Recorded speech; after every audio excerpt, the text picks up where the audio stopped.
Olá, meus amigos. Vamos para mais uma lei aqui, campeã de audiência, interceptação das comunicações. Vamos tratar aqui de interceptação telefônica. Vamos falar da captação ambiental. Captação ambiental, um meio novo de obtenção de prova, sistematizado aqui pela 9296 de 96, com as novidades do pacote anticrime, trazendo inclusive os detalhes, ampliando os detalhes da lei para facilitar a utilização da captação ambiental, que simplesmente havia sido mencionada na lei das organizações criminosas. Agora temos aí regras, balizas, quando precisa, quando não precisa de autorização judicial, enfim, temos um caminho bem interessante aqui nesse estudo da 9296 de 96, com a nova roupagem, com um novo meio de obtenção de prova, que é a captação ambiental. Vamos estudar isso? Bora lá, vamos estudar a 9296 de 96, Lei da Interceptação das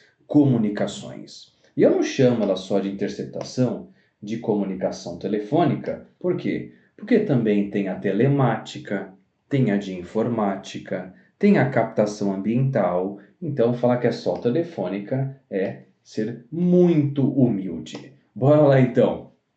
Qual a natureza jurídica da interceptação de comunicações? Estamos falando de um meio de se obter provas. Meio de obtenção de provas. É importantíssimo que você não erre isso, tá bom? É um meio de obtenção de prova. Essa é a natureza jurídica da interceptação das comunicações. Por meio ou através deste meio de obtenção de prova, será possível obter o quê? Provas da existência da infração investigada ou outras descobertas fortuitamente, que a serendipidade, vamos falar dela nessa aula, e da autoria delitiva. Então, sempre buscamos a mesma coisa quando investigamos um crime, uma infração penal, que pode ser crime ou contravenção, tá? Sempre buscamos a mesma coisa.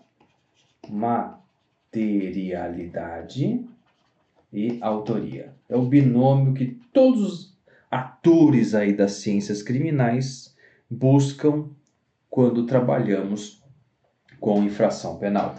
Queremos saber se houve a infração, se houve crime/delito. Materialidade está comprovada pelo laudo de folhas tal, por exemplo. E a autoria, ou seja, quem praticou esse delito acima apresentado. Materialidade e autoria são descobertos com provas, são buscados na fase de investigação policial, além de provas em algumas situações, com elementos de informação. Então, se nós temos elementos de informação ou provas no sentido técnico, antecipada, cautelar, não repetível, então nós temos aí um conjunto de informações, conjunto de provas, e um dos meios de se obter essas provas, por isso chama meio de obtenção de prova, um dos meios de se obter essa prova é a interceptação. Perfeito? Muito bem. Sigilo. É fundamental colocar isso aqui, porque os examinadores deitam e rolam em cima de vocês com a questão do sigilo. Vamos lá. Não confundir interceptação telefônica com quebra de sigilo de dados telefônicos.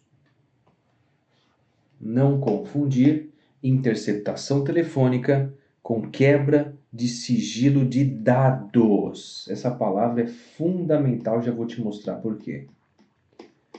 Se você está correndo atrás de informações de simples dados telefônicos, ou seja, para qual número essa pessoa ligou, quanto tempo ficou no telefone, ligou de que número.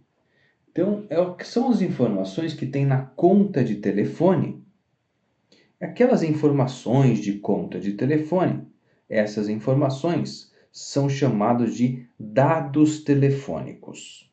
Por que é importantíssimo diferenciarmos? Porque para a obtenção de dados telefônicos, informações de conta de telefone, eu não preciso de autorização judicial.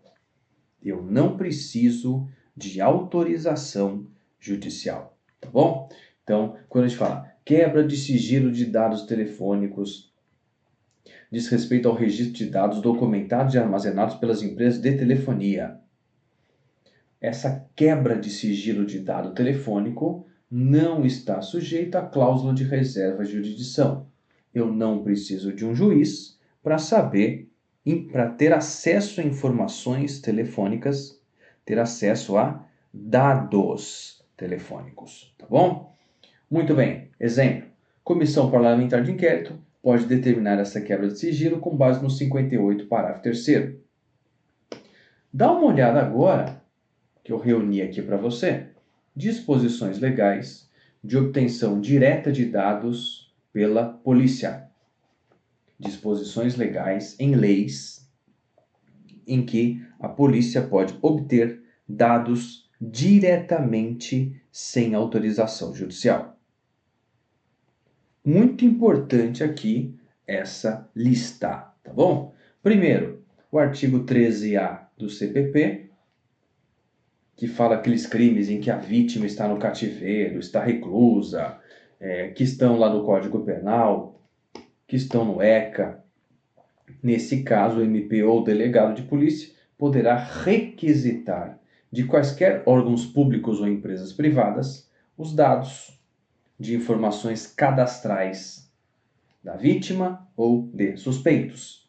Requisição direta de dados.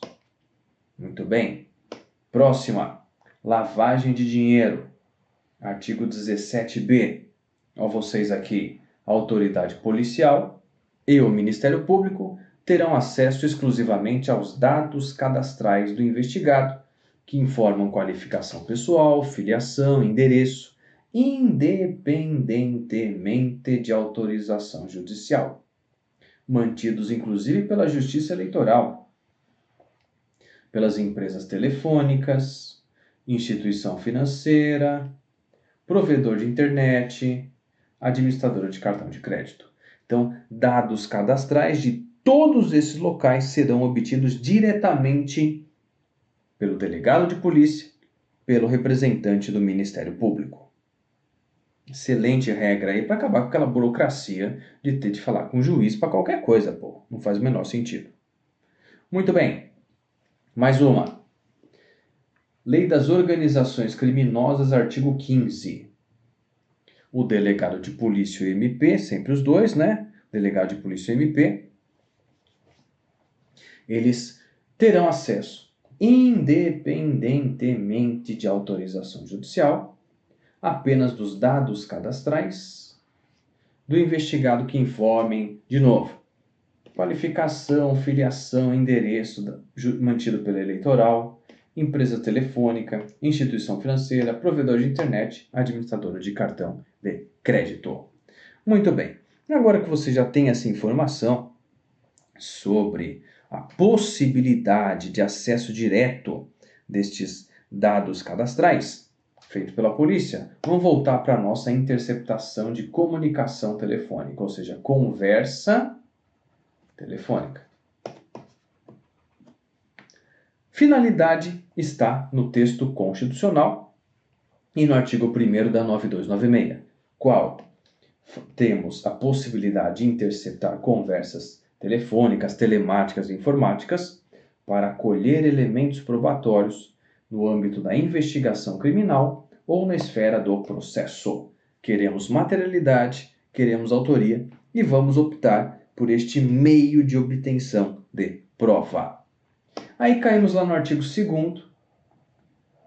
O artigo 2º da 9296 de 96 apresenta as hipóteses de não cabimento. Para você descobrir quando cabe, você tem que fazer um raciocínio inverso, tá? Hipótese de não cabimento do artigo 2º. Diz a lei: não será admitida interceptação de comunicação telefônica Não será. Quando não será? 1. Quando não houver indício razoável de autoria ou participação. Então, no raciocínio inverso, quando houver indício razoável de autoria ou de participação, caberá a interceptação. 2. Quando a prova puder ser feita por outros meios, não cabe. Não será admitido quando a prova puder ser feita por outros meios. Aí, em raciocínio inverso, quando a prova não puder ser feita por outros meios disponíveis, cabe a interceptação das comunicações. 3. Não será admitida quando o fato investigado constituir infração punida no máximo com detenção. Esse é um dos artigos mais fracos assim, em matéria de redação que a gente já pode ver. Era só estar escrito que cabe interceptação quando for punido com reclusão. A gente vai falar isso separado, tá? Mas se tiver reclusão, cabe.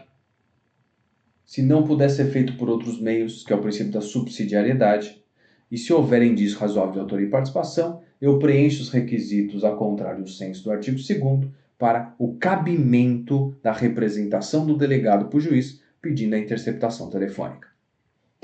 Perguntinha um pouco mais complicada. Existe interceptação por prospecção? É uma questão a ser feita no seu concurso. Você pode ficar ouvindo a conversa do povo aí e, quando achar alguma coisa, utilizar indistintamente. Vamos ouvir de todo mundo até a gente descobrir? Não. A interceptação de prospecção não é válida. Não é válida. Interceptação de prospecção seria aquela interceptação telefônica decretada pelo juiz competente antes do sujeito praticar um delito. Então, antes mesmo de existir delito, o juiz autoriza. Vamos fazer o seguinte, essa semana eu vou dar uma canetada aqui, autorizando a interceptação telefônica das ruas A, B e C desse bairro. Vamos ver se a gente descobre alguma coisa. Fala, para, meu. Não pode. Não pode. A gente acabou de ver que não pode. Você já tem de ter uma investigação. Para quê? Para já ter indícios de autoria. Lembra? Para que você esgotar dos outros meios de obtenção de prova, os outros elementos de informação, você diz, não tem outro jeito a não ser esse, subsidiariedade. O delito que você já está investigando, porque ele já foi praticado, é punido com reclusão. Então, a construção do artigo 2º me entrega que eu já preciso ter um fato criminoso praticado, não vou conseguir descobrir o que eu quero de outra forma, e eu preciso de indícios razoáveis de autoria ou participação. Fala assim, o telefone dele eu quero ouvir, por conta desses indícios. Então, respeitado o artigo 2º, claro que não cabe a interceptação por prospecção. Tá bom? Essa é a resposta da tua prova aí. Vamos continuar.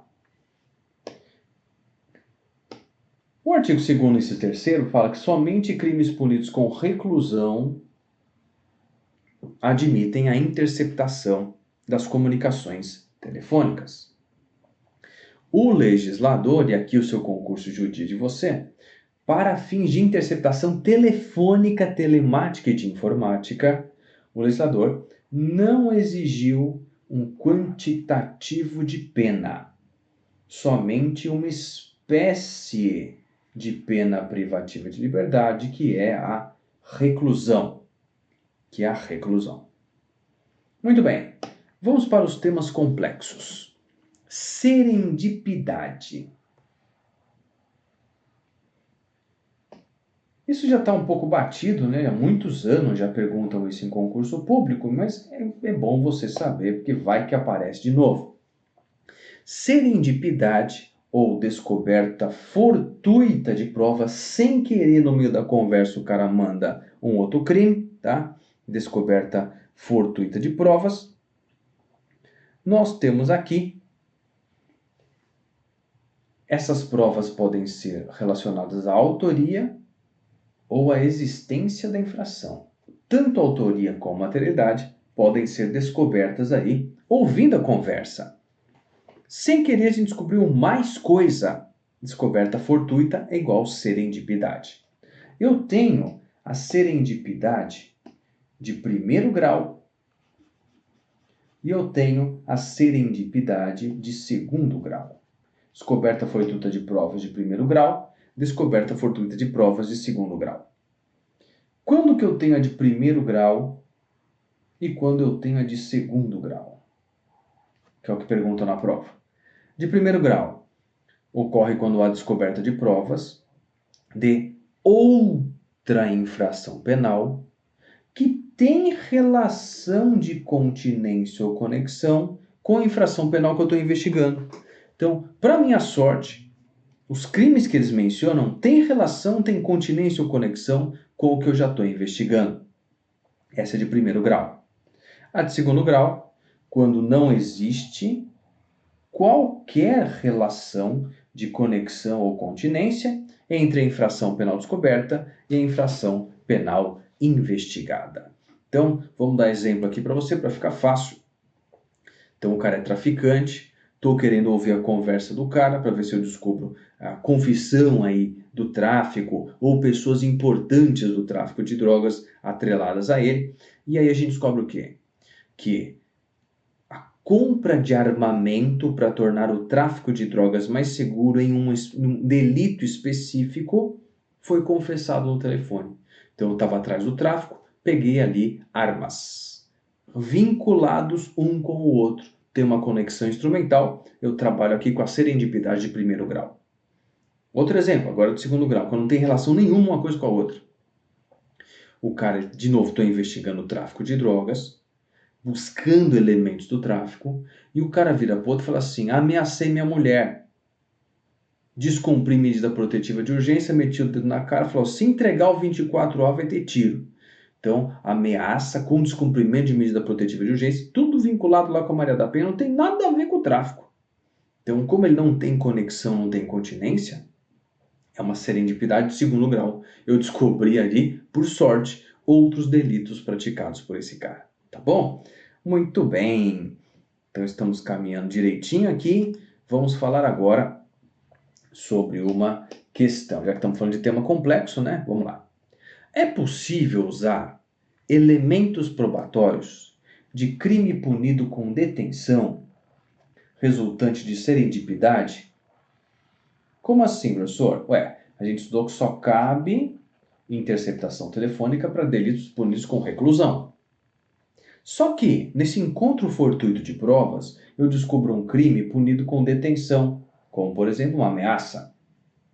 E aí, posso usar essa prova ou não? Resposta: pode, tá? Por quê? Esse encontro fortuito de provas ocorreu numa interceptação telefônica lícita, autorizada para delito punido com reclusão. Por sorte, eu descubro crime punido com detenção no âmbito de uma interceptação telefônica que respeita o artigo 2º. Se a interceptação telefônica original segue as regras da lei, o que eu descobri pode ser detenção e não tem nenhum problema em relação a isso. Tá legal? Muito bem. Vamos agora falar do crime de interceptação ou quebra de sigilo sem autorização judicial do artigo 10. Vamos lá. Eu tenho aqui uma redação dada pela Lei de Abuso de Autoridade. Olha que importante esse link aí. Então, vamos lá. Constitui crime realizar interceptação de comunicações telefônicas, de informática ou telemática, promover escuta ambiental, quebrar segredo de justiça, sem autorização judicial ou com objetivos não autorizados em lei. Então tem uma redação mais ampla, dado pela Lei de Abuso de Autoridade. Reclusão de 2 a 4 anos e multa. Então, reclusão de 2 a 4 anos e multa. Parágrafo único. Incorre na mesma pena a autoridade judicial, então tem um crime próprio aqui, que determina a execução de conduta prevista no caput, com objetivo não autorizado em lei. Então, por exemplo, você é delegado de polícia, chega uma ordem judicial para uma interceptação telefônica com uma motivação um pouco estranha. O juiz está desconfiado da fidelidade da sua esposa e quer ouvir as conversas dela no telefone. Não vai, meu irmão. Não vai. Ah, mas é uma requisição, uma ordem judicial. Não vai. Porque os objetivos não são os previstos em lei. Se não são os previstos em lei, essa decisão judicial é ilegal. Mais do que ilegal, é crime que está aqui, que a gente está vendo. Então, o juiz comete o crime do parágrafo único se utilizar da máquina judiciária policial de investigação para descobertas com finalidades diferentes da prevista na lei. Tá bom? Muito bem. Bora agora para a captação ambiental. Vamos lá. Captação ambiental. O novo artigo 8º-A e o novo crime do 10A apresentam aí a captação ambiental. Vamos estudar. Para investigação ou instrução criminal, então pode ser na fase da polícia ou na fase do fórum em juízo, poderá ser autorizada pelo juiz. Então, uma cláusula de reserva jurisdicional também. A requerimento da autoridade policial ou do Ministério Público. Perceba que aqui foi utilizado de novo a palavra requerimento ao invés de representação.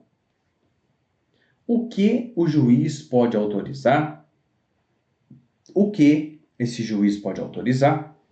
A requerimento do delegado ou a requerimento do Ministério Público. Vamos dar um destaque aqui, né? A captação ambiental. Captação ambiental de quê? Sinais eletromagnéticos, ópticos ou acústicos, quando? Então vamos ouvir as conversas, vamos ver as conversas em áudio e vídeo, instalado aí na casa ou no escritório de alguém. É isso que ele está falando aqui, que passa a ser permitido, sistematizado, regulamentado pelo artigo 8º-A. Quando que cabe entrar na casa de alguém escondido e instalar lá uma câmera? 1. Quando a prova não puder ser feita por outros meios disponíveis e igualmente eficazes. Aí eu acho sacanagem do legislador, né? Porque nenhuma prova vai ser igualmente eficaz se colocar uma câmera 4K Full HD com infravermelho, com visão noturna, com câmera lenta, com possibilidade de tirar foto remota. Nunca nenhuma prova vai ser tão boa como essa. Por exemplo, instalado numa sala de reunião de uma organização criminosa. Não tem como ser melhor que isso, tá? Nenhuma vai ser igualmente eficaz. É um argumento para você pedir, tá bom? Que a lei te deu de presente aqui. Muito bem. 2. Quando houver elementos probatórios razoáveis de autoria e participação, agora eu tenho uma novidade. Agora a lei optou por trabalhar com quantidade de pena, contrariando ali o que estudamos na interceptação telefônica, tá bom? É diferente em relação à interceptação telefônica. Muito bem. Infrações criminais, cujas penas máximas em abstrato sejam superiores a 4 anos. Ou, tanto faz a pena, infrações penais conexas a elas. Então, eu tenho aqui uma questão quantitativa. Temos uma questão quantitativa, tá bom? Então, anota isso que é muito importante. Se for captação ambiental do 8º-A, a infração penal precisa ter uma pena máxima superior a 4 anos. 4 anos não vale. Superior a 4 anos. Anotou? Beleza. O requerimento que você vai fazer para esse juiz, falar, juiz, eu quero instalar aí o meu bugzinho, eu quero instalar minha câmera escondida. Esse requerimento deve descrever circunstanciadamente qual é o local da instalação e qual é a forma de instalação. Como é que vocês vão entrar lá se ninguém perceber?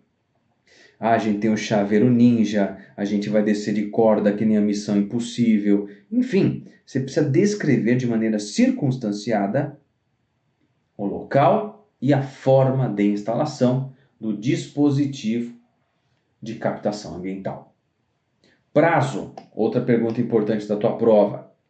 Prazo de 15 dias, renovável por decisão judicial, por iguais no plural períodos. 15, 15, 15, 15, 15.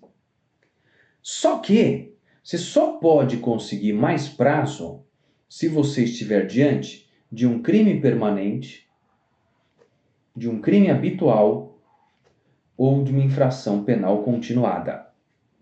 Questão clara de concurso público. Isso aqui vai cair. Vai cair o parágrafo 3º do artigo 8º-A.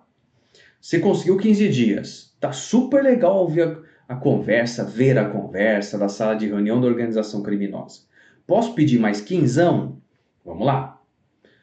Organização criminosa é crime continuado? Do artigo 71 do Código Penal? Não. É uma infração permanente? Na verdade, é uma infração habitual. Só tem associação criminosa, só tem organização criminosa, só tem associação para o tráfico, quando tem o quê? Habitualidade. Então, se eles estão sempre se reunindo, planejando os crimes futuros, é habitual. Então, pode pedir sim. Tá bom? Outra, infração permanente. Os caras têm droga guardada em depósito. A consumação se renova no tempo. Se protrai no tempo, crime permanente. Vítima no cativeiro, crime permanente. Enquanto estiver lá, a gente pode ficar ouvindo e vendo. Tá? Posso pedir mais 15, mais 15, mais 15. Crime continuado é aquele em que a pessoa pratica diversos delitos da mesma espécie, no mesmo modo de execução, no mesmo local, no mesmo período. Períodos esses que a jurisprudência já torna-os elásticos, 2, 3 meses. Já vi até 6 meses de furtinho de caixa de supermercado, R$1 por dia, tá? Crime continuado. Então você tem aqui, se for continuado habitual ou permanente, é possível pedir renovação desses 15 dias, o tempo que for necessário. Guardou? Muito bem. Aplicam-se subsidiariamente à captação ambiental as regras da interceptação telefônica e telemática. Vamos agora para o crime. Tem um crime novo aqui, que é o 10A. Realizar captação ambiental sem autorização do juiz. De novo, realizar captação ambiental sem autorização judicial. Esse é o crime, tá bom? Esse é o crime que você deve gravar e levar para a prova. Mesma pena do outro, reclusão de 2 a 4 anos e multa. Mais uma pergunta excelente para a prova de delegado. Não existe crime se a captação ambiental for realizada por um dos interlocutores. Então o cara está lá dentro conversando e ele está lá dentro gravando. Ele pode. Já pode faz tempo, já tem decisão do Supremo há muito tempo. Se eu estou conversando, eu posso gravar a conversa. Tranquilo, tá bom? Posso também filmar, posso fazer aí áudio. É isso que ele está falando aqui. Você está participando? Você é um dos interlocutores? Sim. Então não tem crime. Manda ver, grava mesmo e não tem crime, tá bom? Muito bem. Parágrafo 2º. O parágrafo 2º, para a gente encerrar. A pena será aplicada em dobro. Já vi prova aí trocar para metade. A pena será aplicada em dobro ao funcionário público que descumprir sigilo de investigação que envolva captação ambiental ou revelar o conteúdo das gravações enquanto mantido sigilo. Então temos aqui uma pena em dobro, uma majorante para o funcionário público, crime próprio. Muito bem, com isso a gente termina aqui os nossos comentários sobre a 9296, Lei da Interceptação das Comunicações Telefônica, Telemática, de Informática e de Captação Ambiental. Agora está muito bem preparado aí para a tua prova de delegado, tá bom? Valeu, galera, até a próxima. Forte abraço, tchau, tchau.